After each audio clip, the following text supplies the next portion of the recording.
اعوذ باللہ من الشیطان الرجیم بسم اللہ الرحمن الرحیم وبہ نستعین وهو خیر المعین وصلی اللہ علی سیدنا محمد وآلہ الطاہرین اللهم صل على محمد وآل محمد. حلقہ اولیٰ میں ہم دلیل عقلی کے ذیل میں وہ اقسام تعلقات پڑھ رہے تھے کہ عقل جنہیں درک کرتی ہے۔ پہلی قسم تھی کہ بذات خود احکام شرعیہ کے وجود میں جھانک کے عقل بعض تعلقات اور روابط کو درک کر لیتی ہے۔ اس میں ہم نے جو دو قاعدے پڑھے تھے۔ پہلا قاعدہ یہ تھا کہ اگر وجوب اور حرمت جو آپس میں متضاد ہیں، وجوب اور حرمت کیا ہیں؟ آپس میں ایک دوسرے سے متضاد ہیں۔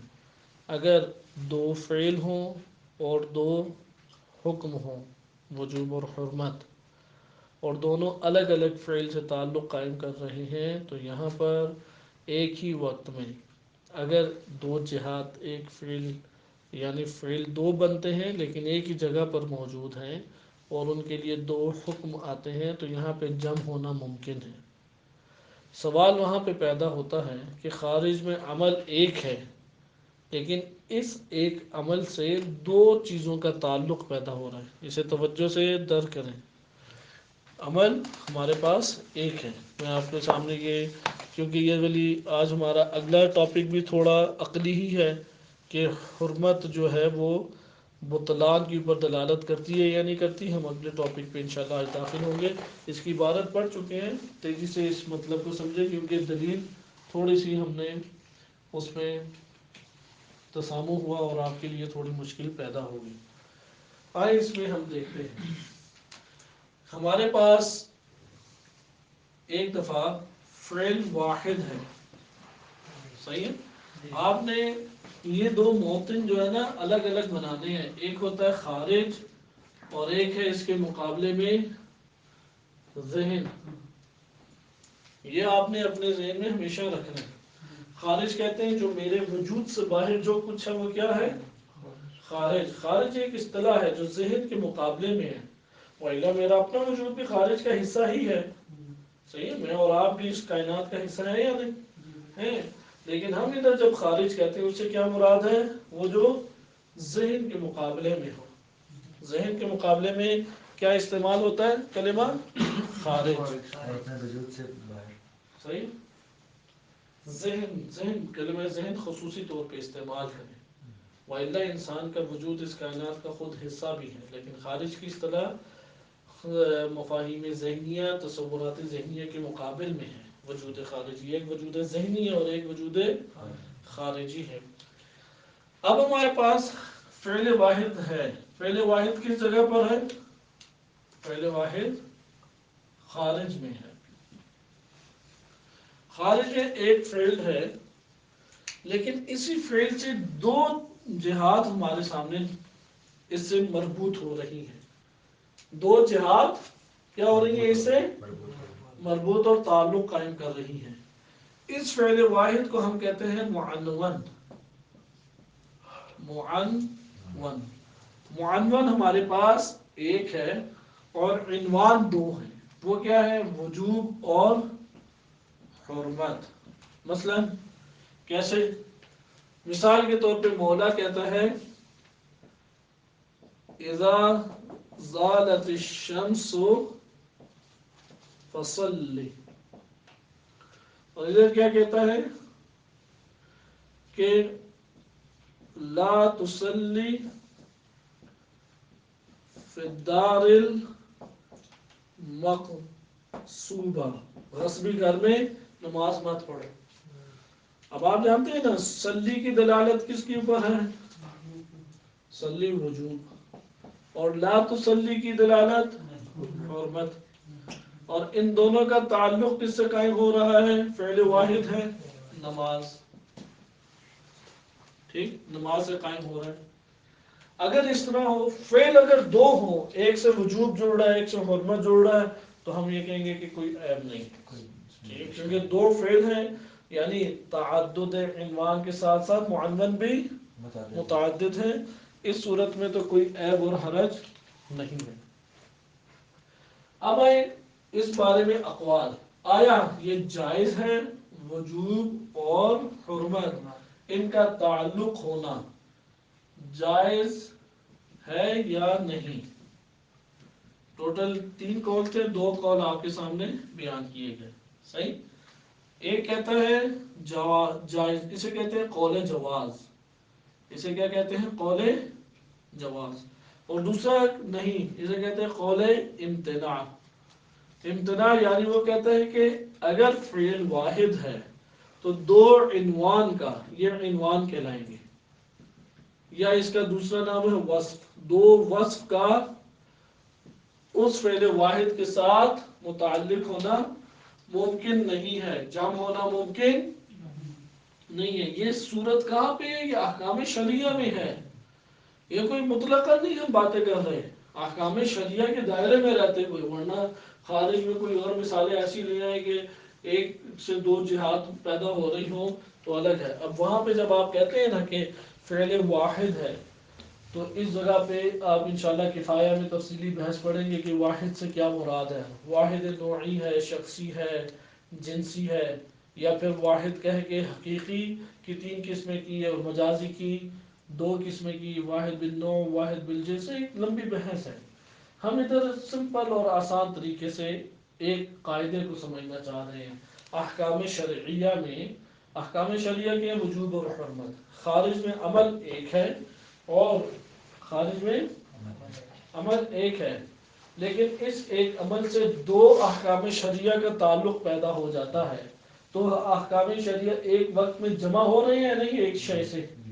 کیا ان احکام شرعیہ کا ایک شے سے جمع ہونا یا ایک وقت میں ان کا آپس میں اکٹھا ہونا ممکن ہے یا نہیں؟ بعض کہتے ہیں کہ ممکن ہے، بعض کہتے ہیں ممکن نہیں۔ اس لیے میں جو آپ کے سامنے الفاظ استعمال کروں آپ نے اسی طریقے سے اس کو یاد رکھنا ہے۔ کتاب کے یہ کلمات سوچ سمجھ کے لکھے گئے ہیں، جو اصولیوں نے لکھے ہیں کتاب میں کلمات وہ سوچ سمجھ کے لکھے ہیں، لہذا ہم نے پہلی چیز کیا یاد رکھنی ہے اس پوری بحث کے شروع کرنے سے پہلے کہ احکام شرعیہ میں یہ ساری باتیں ہیں۔ اگر آپ یہ نقطہ بھول جائیں گے نا تو متذبذب ہو جائیں گے، نہیں سمجھ آئے گی یہ کہاں پہ ساری بحث ہو رہی ہے؟ احکام شرعیہ کے دائرے میں رہتے ہوئے ساری بحث ہے، کیونکہ بقیہ جگہ تو ممکن ہے کوئی ایسی مثالیں نہیں آئے آپ، ٹھیک ہے، ایک جگہ پہ کوئی 2 عنوان جمع ہو رہے ہیں ممکن ہے مثالیں لے آئے آپ۔ یہاں پہ احکام شرعیہ کیوں؟ احکام شرعیہ میں یہ بحث کیوں شروع ہوئی؟ دوسرا نقطہ کہ احکام شرعیہ آپس میں متضاد ہیں، یہ دوسرا نقطہ لکھیں، ایک جگہ جمع نہیں ہو سکتے احکام شرعیہ۔ پہلا ہے کہ یہ احکام شرعیہ میں متصور ہے بحث، نمبر 2 احکام شرعیہ آپس میں کیا ہے؟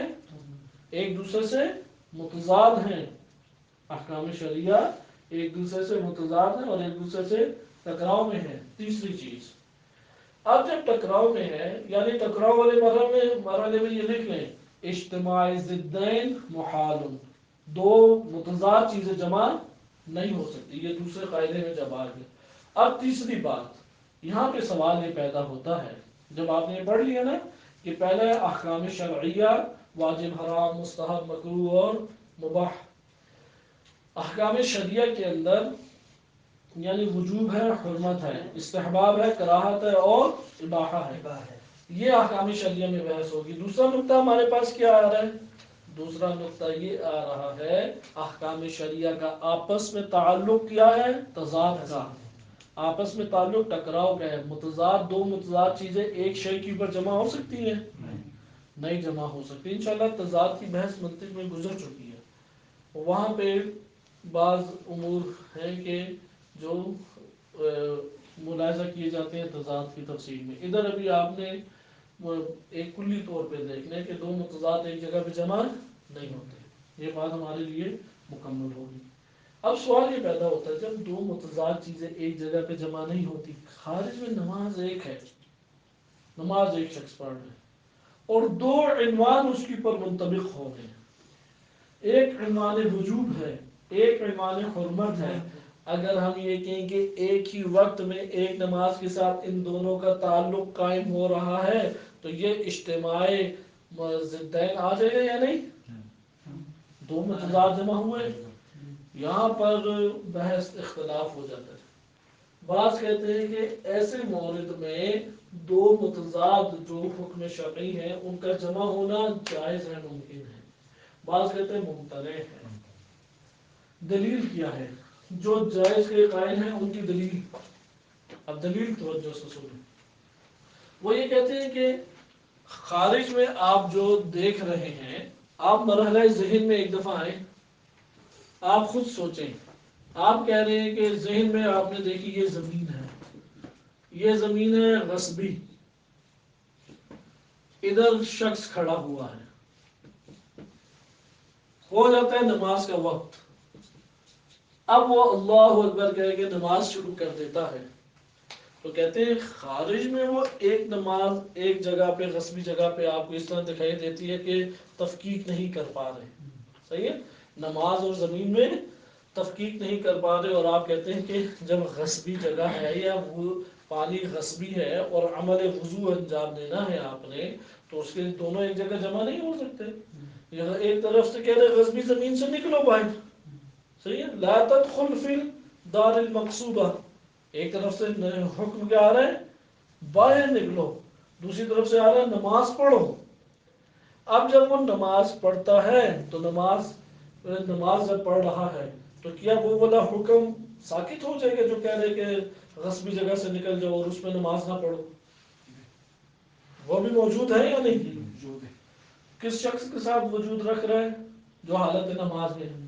اچھا، جب نماز کا وقت آئے تو نماز یہ کہہ رہی کہ نماز مت پڑھو، یا مولا کہہ رہے نماز کا وقت آئے نماز پڑھو، یعنی ایک طرف سے حکم کہہ رہے کہ تم نماز مت پڑھو اور نکلو اس زمین سے باہر، صحیح ہے، فوراً باہر نکل جو تمہارا کھڑا ہونا حرام ہے، بس حرام کا تعلق ادھر قائم ہو رہا ہے اور ادھر نماز کا حکم آ رہا ہے۔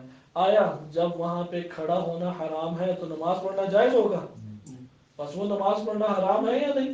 کیونکہ ادھر کھڑا ہونا، عمل انجام دینا، استفادہ کرنا حرام ہوا نا، بس یہ نماز کے ساتھ حرمت کا تعلق پیدا ہو رہا ہے اور یا نہیں ہو رہا؟ بس آپ یہ دیکھیں نا، آپ کسی جگہ پہ جائیں، غور کریں، ایک ساتھ ہمسایہ گھر ہے، ادھر آپ پکڑ کے سب کو باہر نکال دیں، صحیح، باہر نکال کے خود قبضہ کر لیا۔ اب شریعت آگے کیا کہتی ہے کہ تمہارا ایک لحظہ بھی وہاں کھڑے ہونا مالک کی اجازت کے بغیر حرام ہے۔ اگر کوئی کہے کہ ٹھیک ہے ادھر کھڑے ہونا حرام، میں بیٹھ جاتا ہوں، تو بیٹھنا بھی حرام ہوگا نا، کیونکہ اچھا بیٹھنا ہے میں لیٹ جاتا ہوں۔ وہ کہے گا سر زمین پہ حرام ہے نا، وہ کوئی تار سے لٹک جائے کہ میں تو لٹکا ہوں، نہ کھڑا ہوں، نہ بیٹھا ہوں، نہ لیٹا ہوں، یعنی آپ کا ادھر ہونا کیا ہے؟ حرام۔ اگر آپ لیٹے ہو تو لیٹے ہوئے بھی حرام کام انجام پا رہے ہیں، قرآن پڑھ رہے ہو تو قرآن پڑھتے بھی حرام کام انجام پا رہے ہیں۔ قرآن پڑھنا ادھر جائز ہے یا حرام ہے؟ اسی طرح ادھر نماز پڑھنا جائز ہے یا حرام ہے؟ بس یہ نماز حرمت سے تعلق پیدا کر رہی ہے، بس ادھر سے ہو جاتا ہے وقت صلاۃ۔ جب وقت زلزالت الشمس فصلی، مولا کا حکم آ رہا ہے کہ تم نماز پڑھو، اب مولا کا ادھر سے آ کے نماز سے تعلق پیدا ہو رہا ہے کہ یہ نماز پڑھو، تم ہو رہا ہے نا۔ اب ادھر جو بندہ نے اللہ اکبر کہہ کے نماز شروع کر دی، حرام اپنی طرف دھکیل رہا ہے کہ تیرا یہ نماز پڑھنا بھی حرام ہے، ادھر سے حکم آ رہا ہے وہ اپنی طرف سے دھکیل رہا ہے نہیں حتمی تم اس نماز کو ادا کر، تو یہاں پہ کیا یہ دونوں چیزیں جمع ہو سکتی ہیں یا دو میں سے ایک ہوگا؟ خارج میں دو میں سے ایک ہوگا یا دونوں ہو جائیں گے؟ ایک ہوگا خارج میں۔ اب کیسے وہ ایک طرف سے کہہ رہے کہ تیری نماز ہی باطل، تو اور باہر نکل کے نماز پڑھ، یہ ادھر تیرا ایک لحظے کے لیے کھڑا ہونا بھی حرام ہے، اور دوسری طرف سے کہہ رہے نہیں نماز پڑھو، نماز کا وقت ہو گیا، جہاں پہ بھی ہو وہاں نماز پڑھا کرو، تو ادھر جم ہو رہے ہیں حرمت اور وجوب۔ اب جب جم ہو رہے ہیں، کیا یہ جم ہونا جائز ہے؟ جب کہ آپ پیچھے پڑ چکے ہیں تو متضاد ہیں اور دو متضاد ایک جگہ جمع نہیں ہوتے، تو ادھر یہ بحث آتی ہے۔ اگر ہم یہ اس بات کے قائل ہو جائیں ہاں جم کرنا ممکن ہے، تو تب کیسے جم کرنا ممکن ہوگا؟ ایک جہت سے حرام ہے اور ایک جہت سے جائز ہے، دو جہات الگ الگ ہو نا، پھر تو ہم پیچھے پڑ چکے ہیں، جائز ہے عمل۔ اگر دو الگ الگ جہات ہوں تو یہ عنوان الگ الگ معنون پہ آ رہے ہیں تو ٹھیک ہے جائے. اگر ایک فعل سے دو الگ الگ جہتیں نکلتی ہیں اور ان دو جہتوں کے اوپر حکم شرعی آ کے منطبق ہوتا ہے تو یہ تو جب ممکن ہے.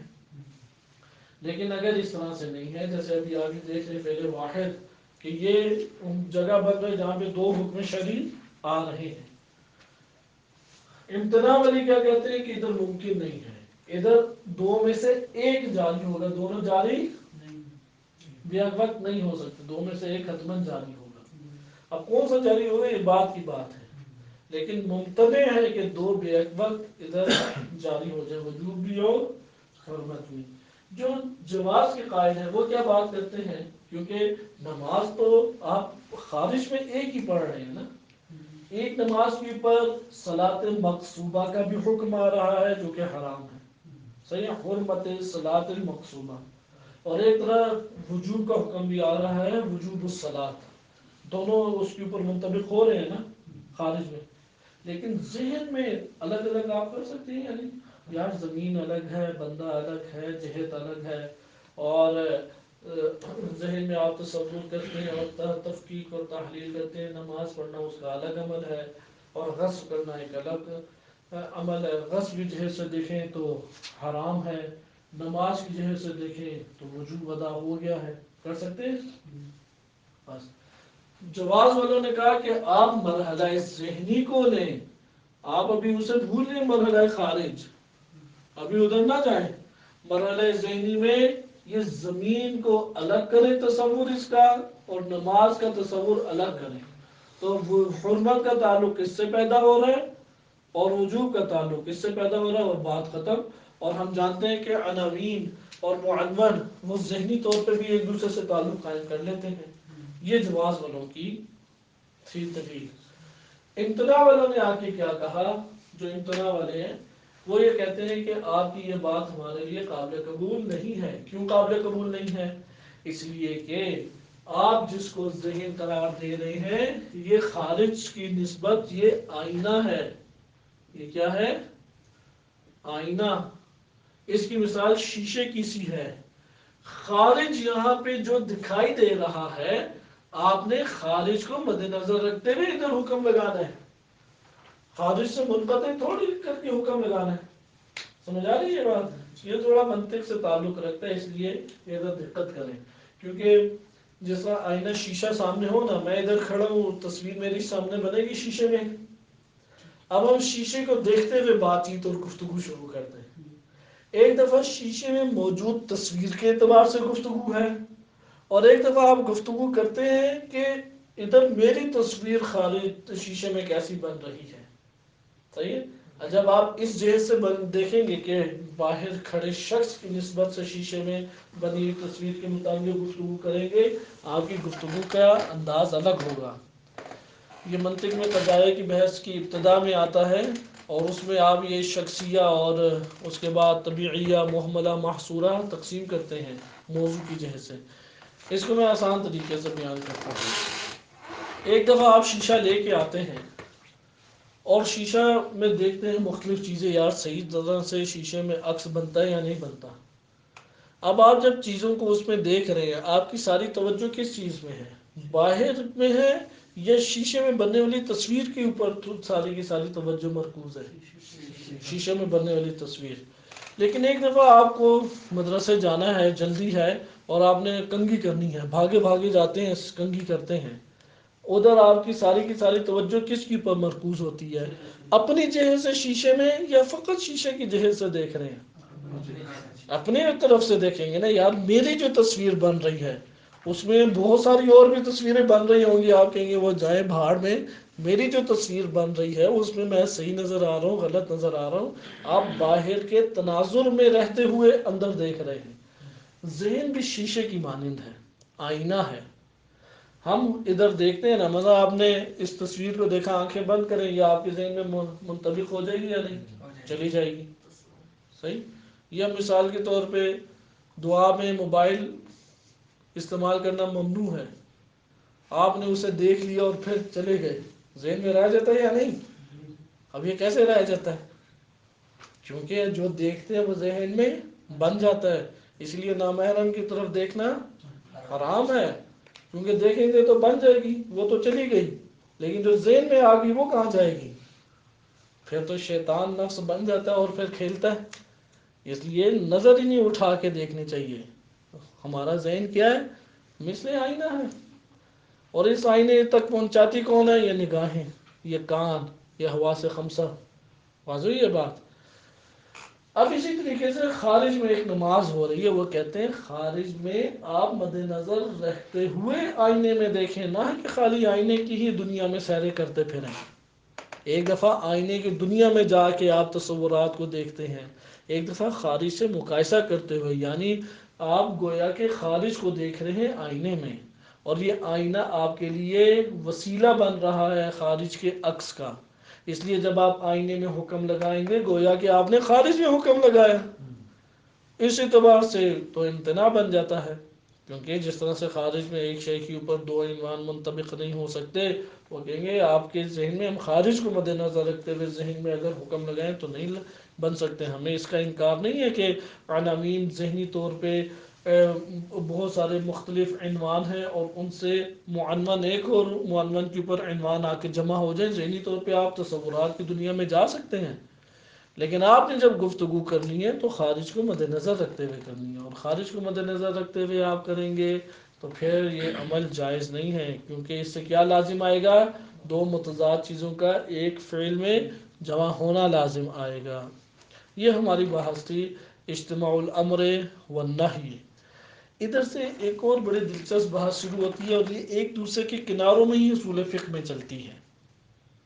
شیخ صدر رحمۃ اللہ علیہ کی دقت دیکھیں کہ انہوں نے کس طرح سے اس کو موضوعاتی بنایا، اور کیونکہ ہمارے ہاں جب نہیں پڑھیں گے نا، پیچھے ہم صیغے نہیں پڑھ چکے ہیں، اصولیوں نے کیا کیا، نہیں سے مربوط جیسی ابحاث بھی تھی وہ اس میں ڈال دی، چاہے وہ دلیل عقلی سے تعلق رکھیں، خبر واحد سے تعلق رکھیں، وضع سے تعلق ہو یا نہ ہو، انہوں نے اسی کے ذیل میں کرنا شروع کر دی۔ اب ایک بندہ وضع کی بحث پڑھتے پڑھتے اچانک ادھر آتا ہے تو متحیر ہو جاتا ہے، یہ کہاں پہ میں پہنچ گیا، اس کا کیا تعلق، کہاں سے بات آ گئی، یہ مسئلہ کہاں سے شروع ہو گیا۔ اب یہاں پہ ہمیں یہ والی معلومات خود ذہن میں رکھنی ہے کہ اصول فقہ، علم فقہ کے مد نظر رکھتے ہوئے، علم فقہ میں یہ والا مسئلہ ہے۔ کوئی ہم سے پوچھے کہ سوال پوچھے کہ غصبی پانی سے وضو ہو جاتا ہے، مثال کے طور پہ آپ کو پتہ لگا مدرسہ ہے، اور یہ مثلا یہ خوابگاہ مدرسہ ہے، ادھر کا پانی فقط طلاب کے ساتھ مختص ہم نے بڑا کر کے لگا بھی دیا۔ ایک بندہ آیا، اس نے کہا یار سارے یہ مال امام کھاتے رہتے ہیں اور ادھر ادھر سے آ جاتے ہیں، لوگوں کے ہوتے ہیں نا بعض اوقات شیطانی وسوسے، ان کا علاج بھی ہمارے بزرگوں نے بڑا اچھا وہ ڈھونڈا ہے۔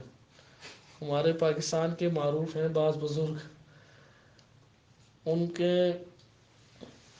کیونکہ یہ بعض ہوتے ہیں بزرگوں سے تجربہ لینے والی بات نا، تو ہیں شیخ صاحب بزرگ عالم دین ہیں، ان کے پاس ایک شخص آئے، بہت پرانی بات ہے 20-25 سال پہلے ہی، تو تب ویسے بھی مولانا صاحب کی عزت کم ہی ہوتی تھی، آ کے کہنے لگا کہ آپ لوگ خمس لیتے ہیں؟ انہوں نے کہا جی لیتے ہیں۔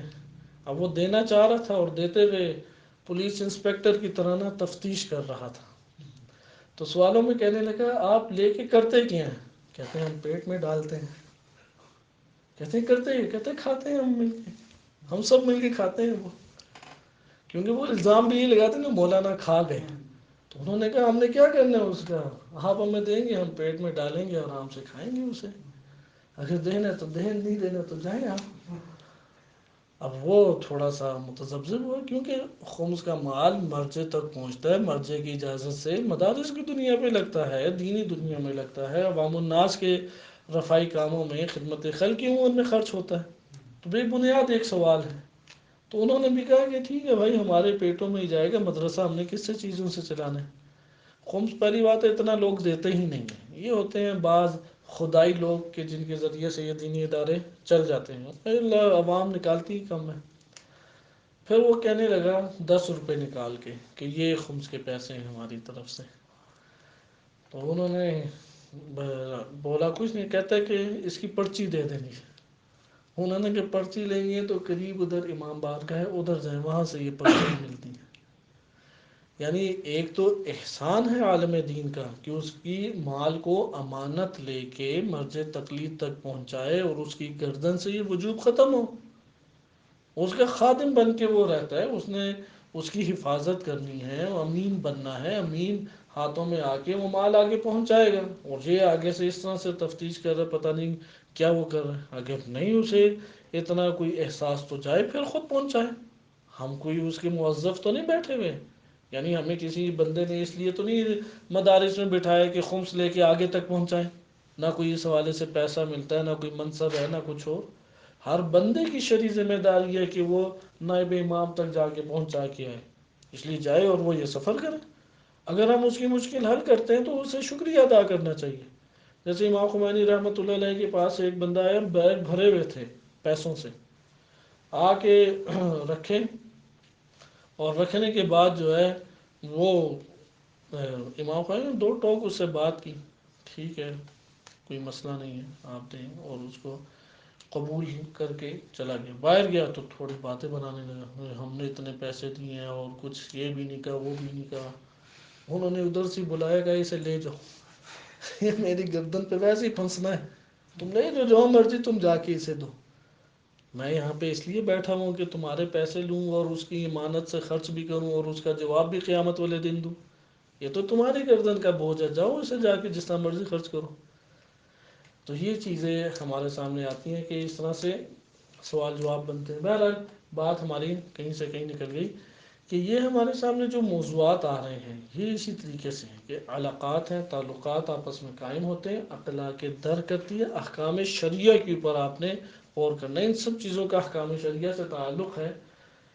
ہمارے پاس یہ بات آ گئی کہ احکام شرعیہ میں غور کریں، یہ اہم ایک مسئلہ اجتماعی امر و نہیں کا یہ، اب آپ کے پاس ایک مال لے کے آتا ہے، یہاں سے یہ ساری بات شروع ہوئی، ایک مال جب لے کے ہمارے پاس آیا، وہ مال ہمارے لیے غصبی ہے، یا یہ پانی کا مسئلہ جیسے بتا رہا تھا کہ ادھر اس نے کہا کہ یہ خمس وغیرہ کھاتے، جا کے وضو کر آیا، اب اگر وہ وضو کر کے آیا اس سے اس کی نماز ہو جائے گی یا نہیں ہوگی، ایک فقہی مسئلہ بنتا ہے یا نہیں، کہاں سے اس کا جواب دینا ہے، انہی ابحاث سے، اگر یہ مباحث کلیئر نہیں ہے استنباط حکم شرعی نہیں ہو سکتا۔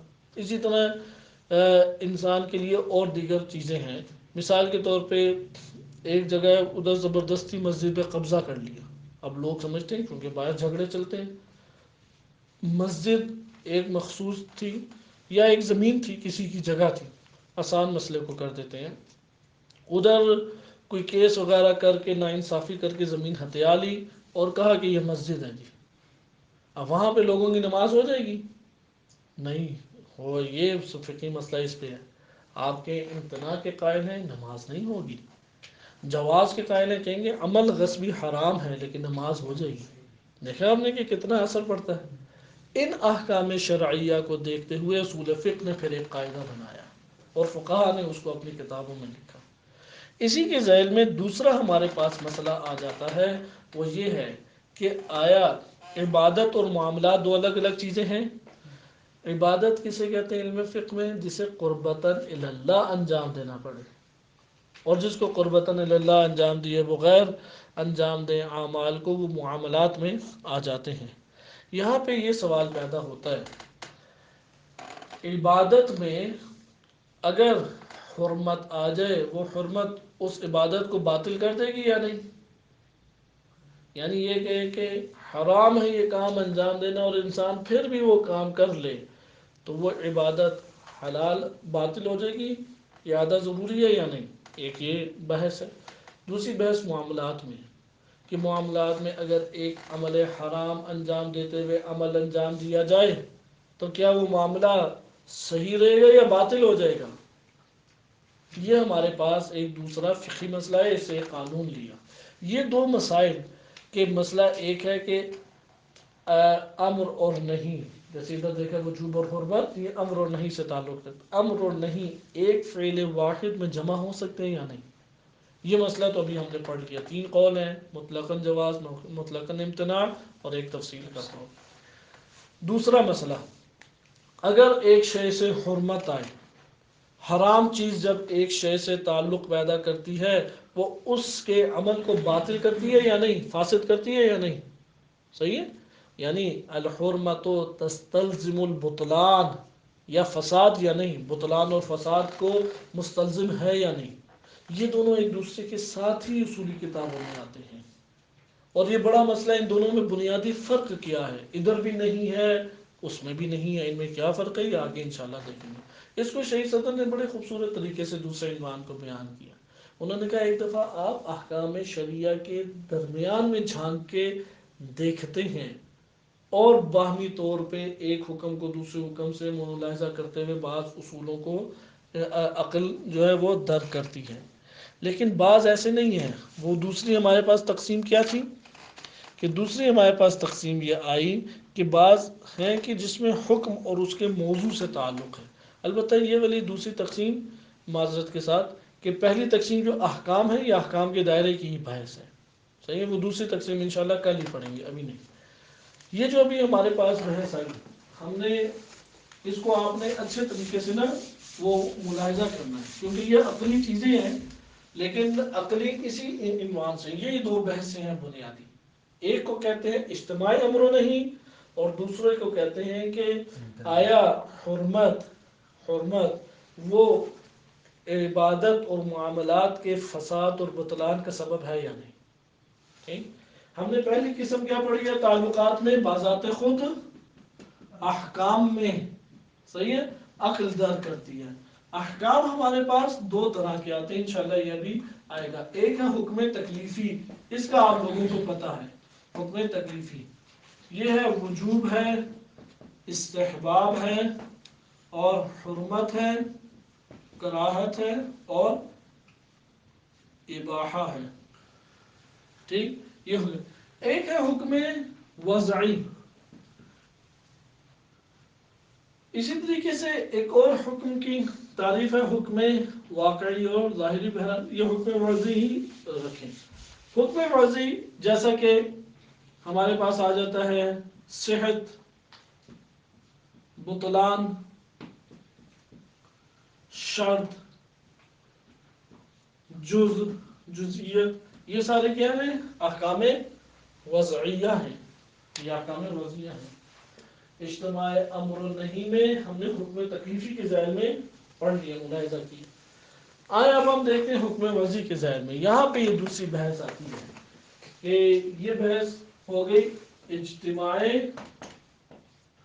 امر نہیں، اور یہ جو بحث ہے یہ کیا ہے، حرمت مستلزم فساد یا بطلان عبادت یا معاملہ ہے یا نہیں،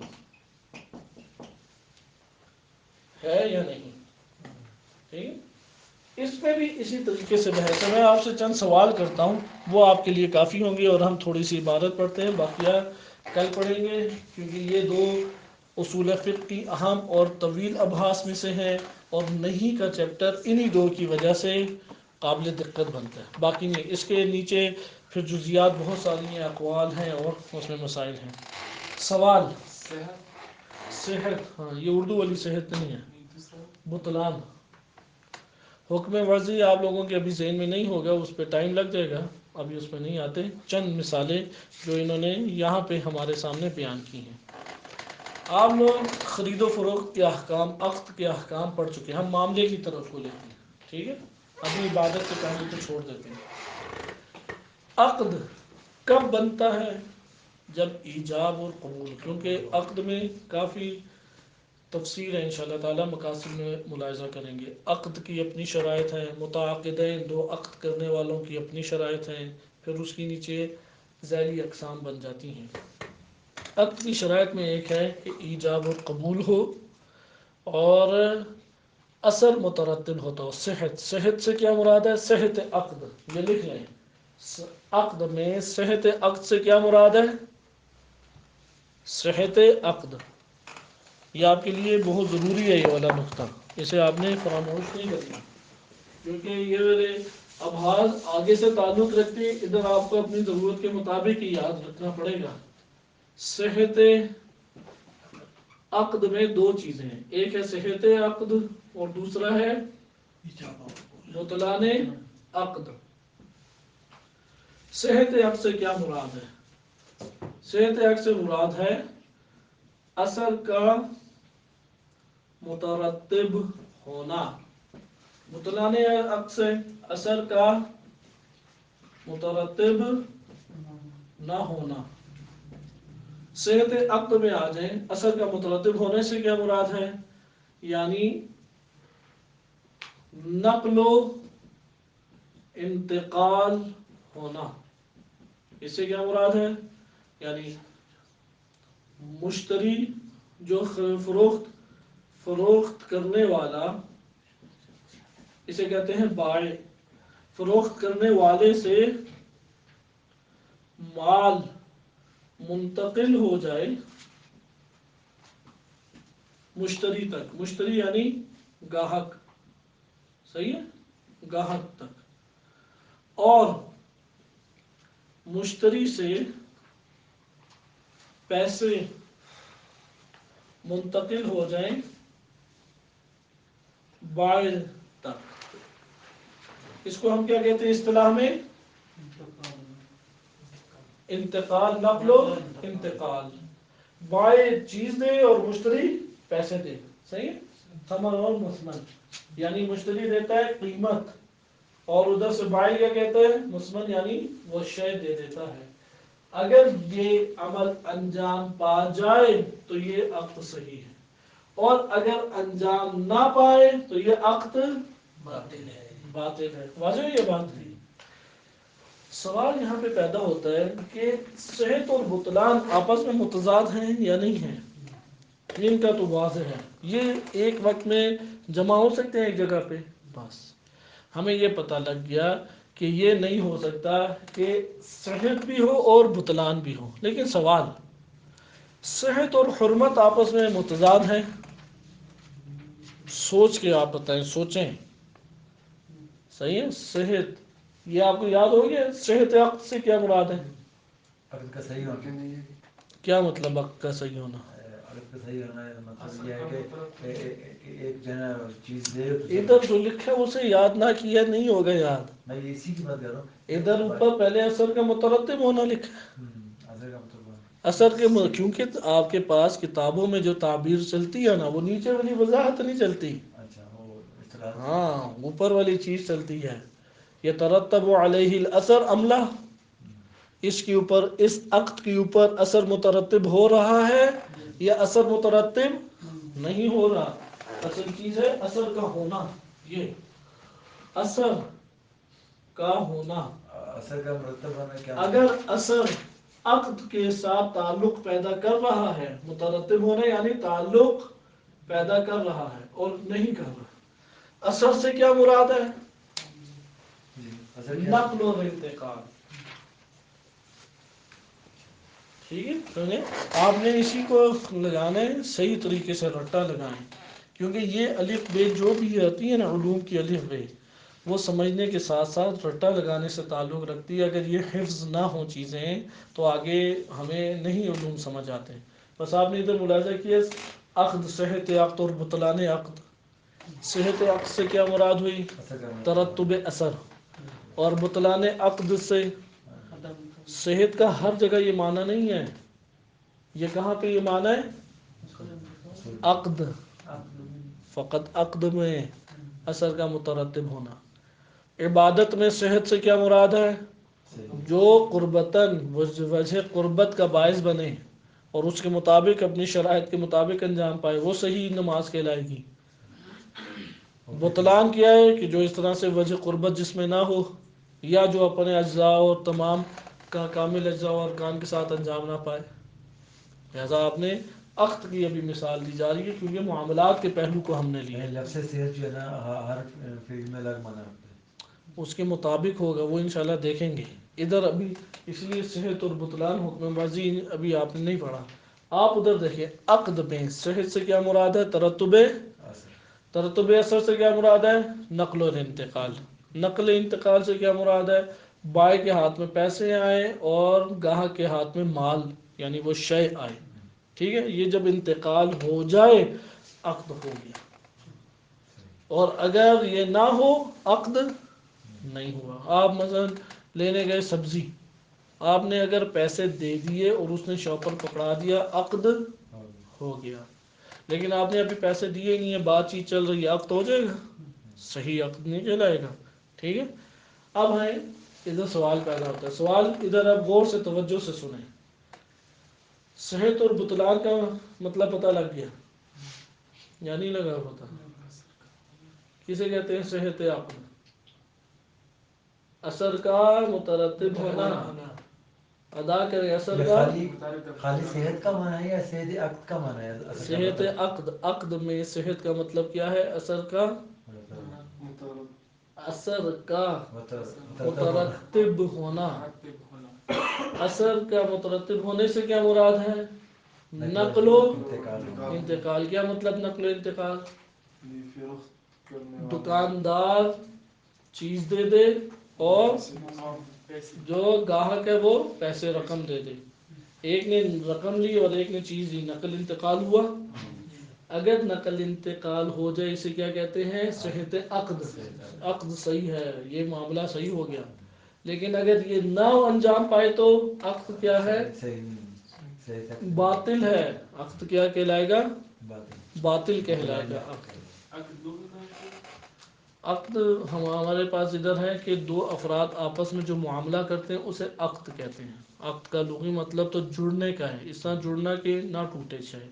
لیکن ہم اس فقہی اصطلاح میں کیا مطلب ہے؟ دو افراد کا آپس میں باہمی معاملہ کرنا. ہمارے پاس معاملات جو تمام کے تمام آتے ہیں تقریباً 17 قسم کے ہیں. 17-18 قسم کے معاملات ہیں. مثلا بیع ہے، خرید و فروخت ہے، رہن ہے، اجارہ ہے، اسی طرح سے کرایہ ہے، وکالت ہے، مضاربہ ہے، ہمارے پاس صلح ہے، تو کافی زیادہ طلاق ہے، نکاح ہے. یہ احکام ہیں تقریباً 17 کے قریب بنتے ہیں. یہ ہبہ اور اس طرح سے کرتے ہیں. سوال یہاں پہ پیدا ہوتا ہے صحت اور بطلان آپس میں ایک دوسرے کی ضد ہیں یا نہیں؟ ایک فعل پہ جمع ایک آپ معاملہ کرتے ہیں وہ صحیح بھی ہے اور اسی وقت باطل بھی ہو سکتا ہے. کیوں؟ دلیل کیا ہے؟ ہاں، اور تضاد متضاد چیزیں جمع نہیں ہو سکتی. سوال صحت بھی ہو اور حرمت بھی ہو، یہ دونوں چیزیں جمع ہو سکتی ہیں؟ حرام اور صحت. اب تو صحیح بھی ہو لیکن حرام کام کیا ہو سکتا ہے. مثلا کوئی حرام چیز کا خریدنا یا بیچنا. حرام چیز کا خریدنا بیچنا حرام ہی ہے. اس پیسے کے مالک نہیں بنتے آپ. اس کا خریدنا، اس کا لینا غلط، ہمارا بیچنا غلط. یہ مثال نہیں ہے اس کی. یہ تو پیسے سارے حرام ہیں، یہ نکالنے پڑیں گے. گھر بنائے ہوں، زمینیں بنائی ہوں، حرام مال سے نہیں چیزیں بنتی. حرام اور صحیح صحت عقد یہ دونوں آپس میں متضاد کا تعلق نہیں رکھتے نا، اس کا مطلب جم ہو سکتے ہیں. اس کا یہ نتیجہ نکلتا ہے. کیسے نہیں لگتا؟ اب میں آپ سے خود ہی کہہ رہا ہوں نا کہ یہ آپ سوچیں کہ آیا ان دونوں کا تضاد ہے. اگر تضاد ہے آپ کہتے ہیں کہ ہاں کبھی نہیں جمع ہو سکتے. جب بھی ایک حرام کام ہوگا اور آپ تمام شرائط عقد مہیا کریں اور نقل انتقال وجود میں آئے تب بھی معاملہ صحیح نہیں قرار پائے گا. اگر آپ کہتے ہیں تضاد ہے، اور اگر آپ کہتے ہیں تضاد نہیں ہے، حرمت اور صحت میں کوئی تضاد نہیں، آپ کہیں گے حرام کام کیا ہے لیکن عقد صحیح ہے. اب یہ کیا آپس میں متضاد ہیں یا نہیں؟ حرام کام اور ادھر سے عقد کا صحیح ہونا، یہ دونوں آپس میں متضاد ہیں یا نہیں؟ ظاہراً کیا لگتا ہے؟ چلو ایک اور میں مثال لیتا ہوں. ایک اور مثال لیتا ہوں. قرآن کریم کی آیت ہے نا کہ اذا نودی للصلاة من یوم الجمعہ فاسعوا الی ذکر اللہ وذروا البیع. بیع کو چھوڑ دو، واجب حکم آیا ادھر. ذروا البیع، خرید و فروخت چھوڑ دو اور دوڑے آؤ نماز کے لیے. مومنین کو حکم اللہ تعالیٰ نے دی. اب یہاں پہ بیع و فروخت چھوڑنا، خرید و فروخت یہ واجب ہے یا نہیں؟ نماز جمعہ کے ٹائم خرید و فروخت ترک کرنا واجب ہے. اگر کوئی شخص اس وقت خریداری کرے اور نماز کی اذان ہو چکی ہو تو یہ خریداری جائز ہے یا نہیں؟ یہ جو تمام فقہا کے نزدیک جائز ہے. حرام کام انجام دیا آپ نے لیکن وہ خرید و فروخت جائز ہے، عقد صحیح ہے. غصبی جگہ پہ نماز پڑھنے والا. یہ غصبی جگہ کا ہے نہیں، مطلب وہی معاملہ جیسے نہیں ہے. نہیں معاملہ نہیں ہے، وہ الگ ہے. ایک حرام اور واجب جو ہے نا بس اسی لیے اسی کے ذہن میں یہ بات آتی ہے نا کہ صحت اور حرمت ایک جگہ، ادھر کیوں نہیں جمع ہو سکتے تھے؟ وہاں پہ دو متضاد چیزیں جمع ہو رہی ہیں. صحت اور بطلان بھی متضاد ہے، اس لیے وہ نہیں آگے جمع ہو سکتی، کیونکہ عقل تو تضاد کو درک کرے گی نا. ادھر سوال یہ پیدا ہوتا ہے کہ صحت اور حرمت میں بھی تضاد ہے یا نہیں؟ صحیح یہ ہے کہ تضاد نہیں ہے. تضاد نہیں ہے تو جمع بھی ہو سکتے ہیں، لیکن جمع ہونے کی صحیح مثالیں لانی ہیں، غلط مثالیں نہیں. صحیح مثال کیسے ہے؟ جیسے نماز جمعہ کا وقت ہو جائے اس وقت خرید و فروخت تو جائز نہیں ہے. صحیح. اگرچہ یہ حکم تب ہے جب امام علیہ السلام کا ظہور ہوگا. بہرحال قرآن کریم کا حکم ہے خرید و فروخت جائز نہیں. فقہا احتیاط کرتے ہیں، بہت ساروں نے احتیاط کا حکم بھی دیا ہے، بعض نے احتیاط کا، بہت ساروں نے نہیں. بعض نے احتیاط کا بھی حکم دیا ہے کہ احتیاط کریں، خرید و فروخت نہ کریں. لیکن اگر کوئی خرید و فروخت کر لے، اگر کر لے تو وہ اس کے لیے اس جگہ عقد صحیح ہوگا یا نہیں؟ صحیح ہو جائے گا عقد. صحیح. اسی طریقے سے اور بعض ہمارے پاس بھی مثالیں بن سکتی ہیں کہ جس میں عمل ظاہری طور پہ حرام ہے لیکن جو معاملہ طے پایا ہے وہ معاملہ بذات خود حلال ہے، اور اس میں اب آ جاتی ہیں دقتیں. ٹھیک. تو یہ ہے یہاں پہ کیونکہ تضاد نہیں پایا جاتا اس لیے آپ کہیں گے یہ جمع ہو سکتا ہے. باقی انشاءاللہ تعالی کل ہم اس کی عبارت کے ساتھ مثالیں پڑھیں گے، کیونکہ انہوں نے 2-3 مثالیں دی. مثلا صحیح اور باطل، یہ ہو سکتا ہے صحیح اور باطل کہیں گے نہیں. حرمت اور صحیح، حرمت اور باطل، انشاءاللہ کل اسے دیکھیں گے. صلی اللہ علی محمد وآلہ الطاہرین.